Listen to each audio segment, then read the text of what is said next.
যে দেহ প্রাণের স্পন্দন ফিরে আসছে।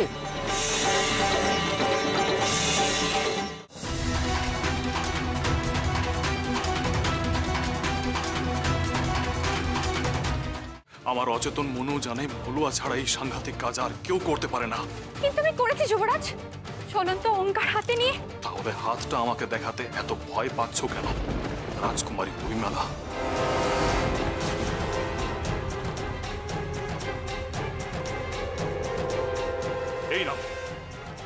এই নাও তোমার মিথ্যের প্রমাণ।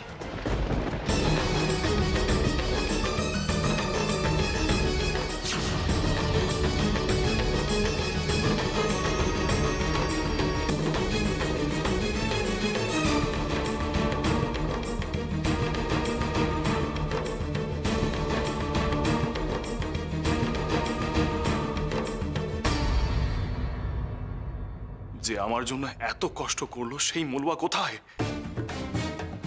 আজ আমার প্রাণ ফেরানোর জন্য তোমরা ওকে ব্যবহার করলে, আর প্রয়োজন পড়লে তোমরা ওকে ভুলেও গেলে। যে আমার শরীর থেকে বিষ দূর করলো তাকেই তোমরা আমার থেকে দূরে সরিয়ে দিলে। এই যদি রাজপরিবারের রাজধর্ম হয় তাহলে চাই না আমার এই রাজপরিবার।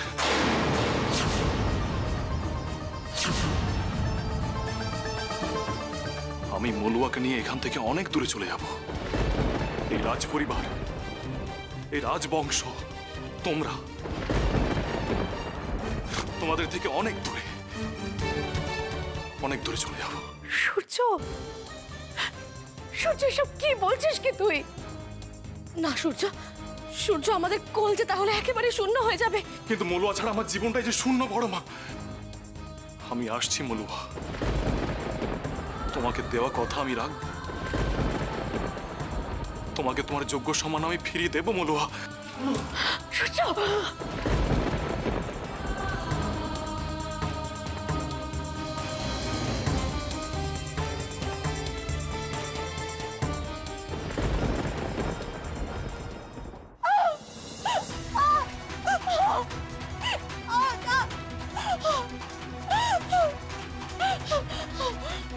এক্ষুনি ওকে পিছনের দরজা দিয়ে বার করে নিয়ে যাও।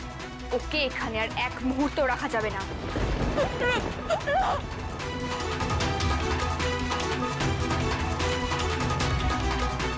যাওয়ার আগে একটি বারও তোমাকে দেখতে পেলাম। আমাদের হয়তো আর কখনো দেখা ডুবে লাই।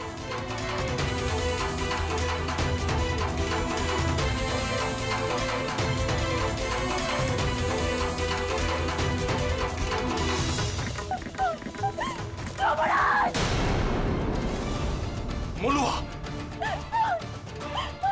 মলুয়া ডাকতো।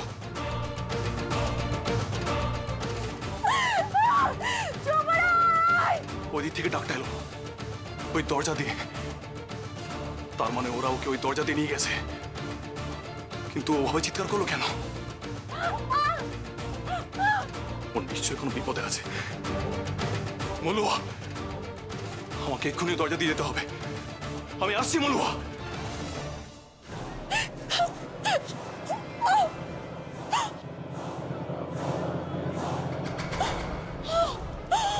মলুয়া,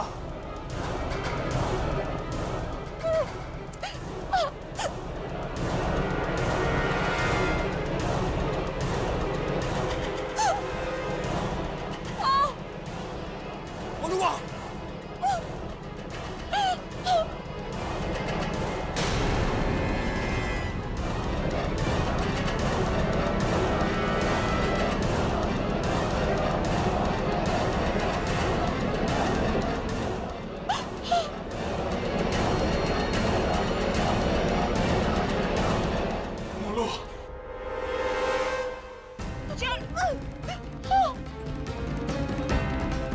মলুয়া,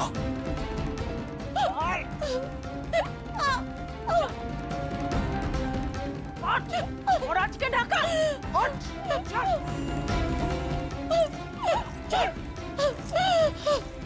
মলুয়া, মলুয়া, মলুয়া, কোথায় তুমি?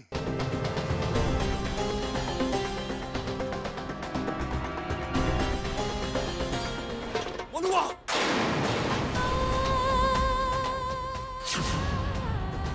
এই তো যুবরাজ, তোমার মনেও এখানে। একবার একবার ফিরে দেখো না, একবার পিছনের দিকে তাকাও।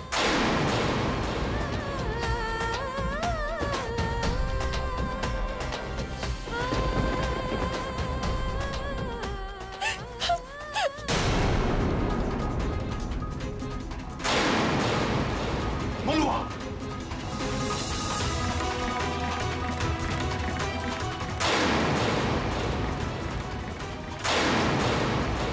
মলুয়া!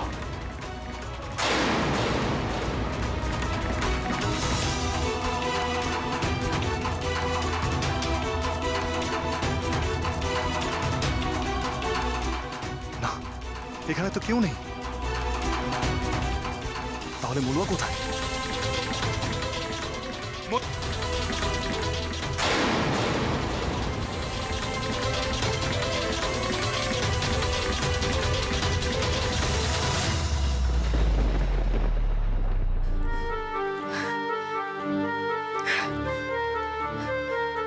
কোথায় যে গেল ছেলেটা কে জানে। যদিও বা একটু সুস্থ হলো, বিশ্রাম করার আর সময় পেল না। ওই বেদের মেয়েকে উদ্ধার করার জন্য কোথায় কোথায় ছুটে বেড়াচ্ছে কে জানে। আমি তোকে বলে দিচ্ছি মেজো, ওই বেদের মেয়ে সূর্যের জীবন থেকে না গেলে আমার সূর্যের জীবনে কোনো শান্তি নেই। না বেদে, না না, ও কথা তুমি বলো না গো। ওই বেদিনী যদি খানিক আগে চলে যেত, তার সাথে সাথে যে আমার সূর্যের জীবনটাও চলে যেত। কিন্তু ওই বেদিনীর মেয়ের জন্য যে সূর্যের জীবন সংকটে পড়েছিল মেজো, ভুলে যেও না ওই বেদিনীর জন্য কিন্তু সূর্যের জীবন সংকট মুক্ত হলো। এসব কি বলছিস মেজো? কি বলছিস তুই এসব? তুই ওই বেদিনীর মেয়ের গুণ গাইছিস? একটা কথা কিন্তু মনে রাখিস, এখন উর্মিমালাই আমাদের সূর্যের জীবনের সবকিছু। ওই বেদেরা কোনোদিন আমাদের ভালো চায়নি, আর ভবিষ্যতেও তা চাইবে না। কিন্তু দিদি, আজ যা ঘটনা ঘটলো, তা আজ যা হলো সব ভুলে যা মেজো, সব ভুলে যা। কিচ্ছু হয়নি আজ, তাতে এই রাজবাড়ির মঙ্গল। আর শোন, দেওয়ালেরও কিন্তু কান আছে মেজো। ভুল করেও কথাগুলো যদি মহারাজের কান অব্দি যায়, তাহলে কি হবে একবার ভাবতে পারছিস? সেনাপতি, বেদিনী মেয়েকে শেষ করে দাও। আর শোনো, কেউ যদি তোমায় বাধা দেওয়ার চেষ্টা করে, তাকেও ছেড়ে দেবে না। মেজো, আমাদের কিন্তু মহারাজের কথাই মেনে চলতে হবে। আমাদের মনে যাই থাকুক না কেন, মহারাজের কথাগুলোই কিন্তু শেষ কথা। কথা ভুলিস না মেজো। তুই কি আমার কথা বুঝতে পারছিস?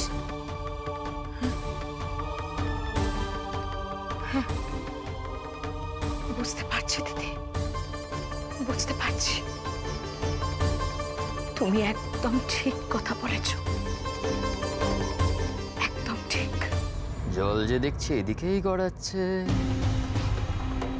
সমুদ্রগড়ের রাজকন্যা সমুদ্র যে একেবারে শুকিয়ে যেতে বসেছে। শম্ভু, চোখ কান খোলা রাখতে হবে। এখনো যে অনেক জাদু দেখানো বাকি। যুবরাজকে আমার চোখে চোখে রাখতে হবে, ও যেন কোনো মতেই মলুয়ার কাছে পৌঁছতে না পারে। এই তো যুবরাজ।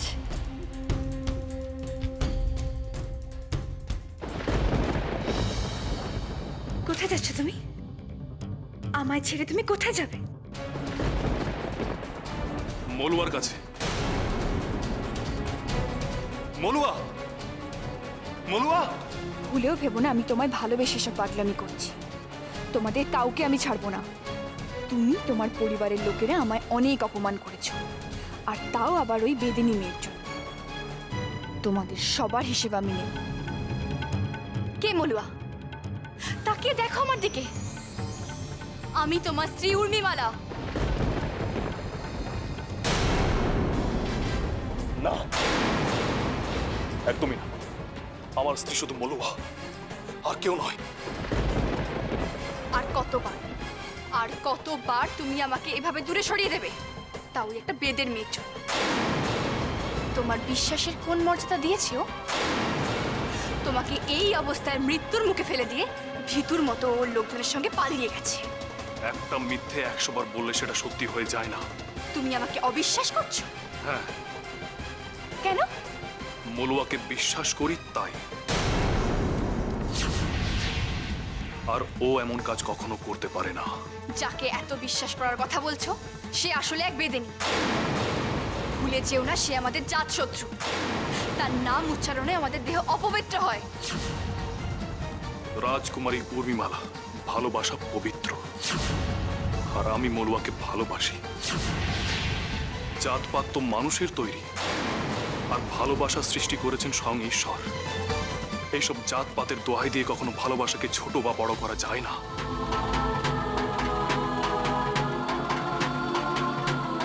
কিসের মহে তোমাকে বলেছে যুবরাজ? দেখো, তাকিয়ে দেখো আমার দিকে।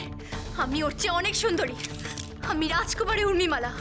আমাকে বিয়ে করার জন্য হাজার হাজার রাজকুমার আমার বাবার কাছে ভিক্ষে করে যায়। কি নেই আমার বাবার? লোক বল, সৈন্য বল, অর্থ বল। কিন্তু সেই আমি শুধু তোমাকেই চাই। বল প্রয়োগ করে আর যাই হোক কখনো ভালোবাসা পাওয়া যায় না উর্মিমালা। আর ভালোবাসা অর্জন করতে হয়, ওটা কেড়ে নেওয়ার জিনিস নয়। তুমি আমাকে তোমার দামি দামি অলংকারের মতো করে পেতে চাও, আর মলুয়া আমাকে হৃদয় দিয়ে পেয়েছে। আজ তোমাকে বলতেই হবে কি আছে এই মলুয়ার। কি পেয়েছো তুমি ওর মধ্যে? যা তোমাকে আমি দিতে পারবো না। বলতেই হবে তোমাকে আজ। ছাড়ো বলছি। না উর্মিমালা ছাড়ো। ছাড়ো না। ছাড়ো। ছাড়বো না। ছাড়ো।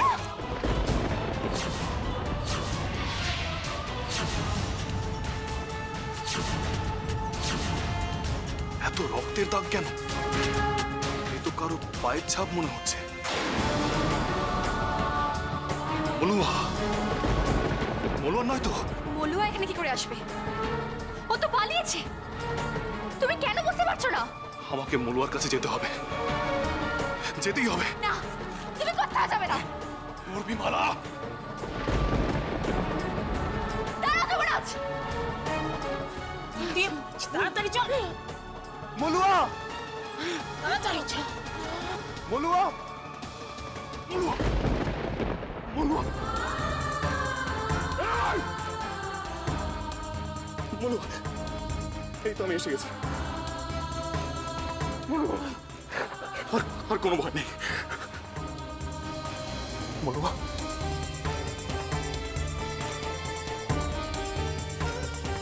বলো, বলো কে তোমায় অবস্থা করেছে, বলো।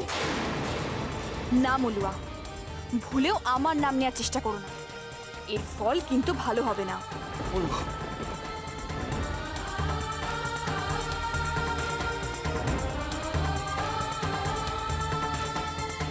ভালো মন্দ কিচ্ছু ভেবো না, তুমি শুধু আমায় ওর নামটা বলো। মলুয়া, বলো।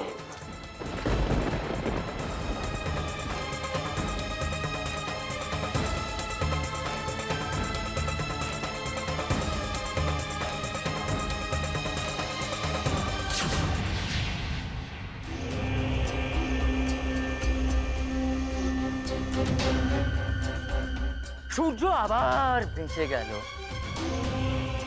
সূর্যর বেঁচে থাকা মানে আমার সূর্যনগরের সিংহাসনে বসার স্বপ্নের মৃত্যু। কিন্তু এই স্বপ্ন যে আমি অনেক দিন ধরে অনেক কষ্টে অনেক যত্নে লালন করেছি, এই স্বপ্নের মৃত্যু তো হতে দিতে পারবো না আমি। তাহলে মৃত্যু হবে সূর্যের। সূর্যের। কিন্তু কিন্তু ওদিকে যে রানীদের কথা শুনে আমার মনে হলো ওদের মনটা আবার ওই বেদিনীর প্রতি গলেছে। না না, এ তো ভালো লক্ষণ নয়। এ তো ভালো লক্ষণ নয়। এ ভালো লক্ষণ নয়। ওই বেদিনী আমার স্বপ্ন, আমার সাফল্য, আমার পরিকল্পনার পথে একমাত্র বাধা হয়ে দাঁড়িয়েছে। আর শম্ভু তার পথের বাধাকে কি করে? তার পথের বাধাকে সে হুসমন্ত্র করে ঝটাং কিরি কিরি করে দেয়। ওই বেদিনীর সঙ্গে না এরকমই একটা ব্যবস্থা আমাকে করতে হবে। এরকমই একটা ব্যবস্থা করতে হবে।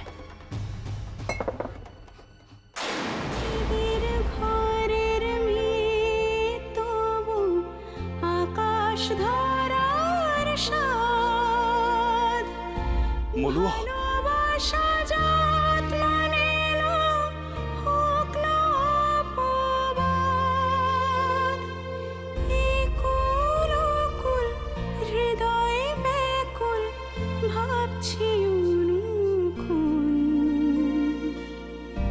মিলন হবে কত দিনে কোথায় সেই সুযোগ।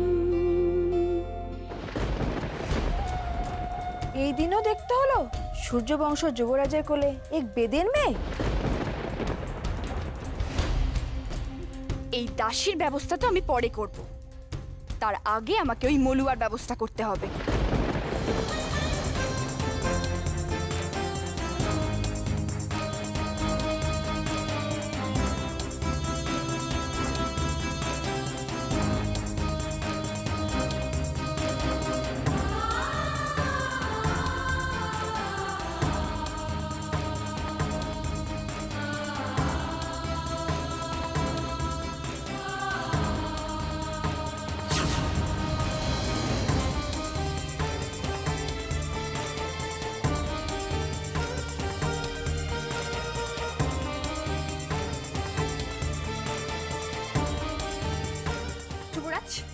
এটা তুমি কি করছো?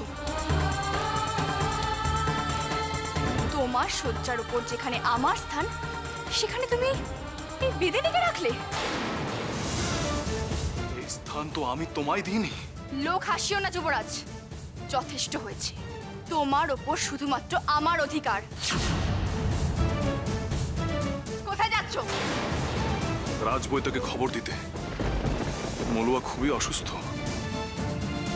সরে যাও। না যুবরাজ! আর একটা কথা, মলুয়ার যেন কোনো ক্ষতি না হয়। খবরদার যদি তুমি ওকে অত্যাচার করার চেষ্টা করেছো, তাহলে আমার থেকে খারাপ আর কেউ হবে না।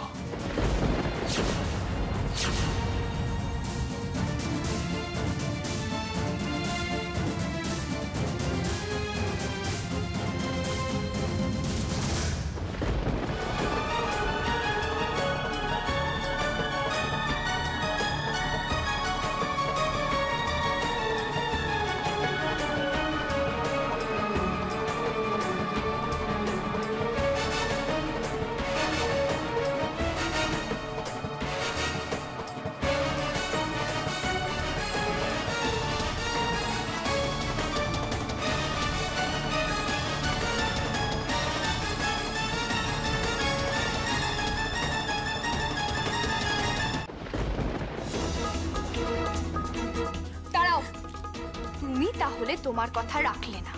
এখান থেকে চুপচাপ তোমার চলে যাওয়ার কথা ছিল, তুমি গেলে না। তুমি তো একবারের জন্য যুবরাজকে সুস্থ দেখতে চেয়েছিলে। আমাকে একটিবার আবু সাবিকে দেখতে দাও লাগো। ও সুস্থ হয়ে ওঠার পর ওকে আমি একটিবারের জন্যও দেখিলাম। যুবরাজ যখন তোমাকে কোলে করে এই ঘরে নিয়ে এলো, তখন তো তুমি যুবরাজের মুখ দেখলে। তাহলে এখনো কি চাও? কিসের অপেক্ষা এখানে পড়ে আছো? আমার অপমান দেখার জন্য, নাকি সবাইকে দিয়ে আমায় অপমান করানোর জন্য? না না, আবু আবু তোমাকে অপমান করতে চাইলা যুবরানী। কিন্তু দেখো, তোমার জন্য আজকে আমার জীবন থেকে সব সুখ শান্তি চলে গেছে। তাই যুবরাজ আমার জীবন থেকে দূরে যাওয়ার আগে তুমি ওর জীবন থেকে অনেক দূরে চলে যাবে, না হলে কিন্তু আমায় কিছু খারাপ করতে হবে। তুমি জানো আমি সমুদ্রগড়ের রাজকন্যা। সৈন্য বল, অর্থ বল আমার বাবার মতো আর কোনো রাজার নেই। তুমি আমার জীবন থেকে যুবরাজকে কেড়ে নিলে আমি কিন্তু সেই হারটা মানতে পারবো না। কি করবো বলো? ছোটবেলা থেকে যে কখনো হারতে শিখিনি। অতএব কি হবে বলো তো? আমার বাবা এই সূর্যনগর আক্রমণ করবে। লক্ষাধিক প্রজার রক্তে এই রাজ্যের রাজপথ ভেসে যাবে, ধ্বংস হয়ে যাবে সূর্যনগর।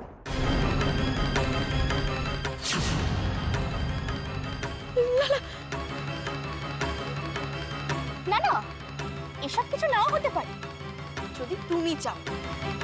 এবার ভেবে দেখো তুমি কি করবে। এক, তুমি এখানে থাকবে, আর না হলে এই সূর্যনগর থাকবে। এবার তুমি কোনটা বেছে নেবে সেটা তুমি ভেবে দেখো। লালা, আমি এক্ষুনি এখান থেকে চলে যাচ্ছি। শুধু দোহাই তোমার, আমু চাইলে যে আমুর জন্য আর কোনো যুদ্ধ হোক, কোনো রক্তপাত হোক। আমু আর কিচ্ছু চাইলাম, কোনো যুদ্ধ চাইলাম। আমি এক্ষুনি চলে যাচ্ছি, এক্ষুনি চলে যাচ্ছি আমু।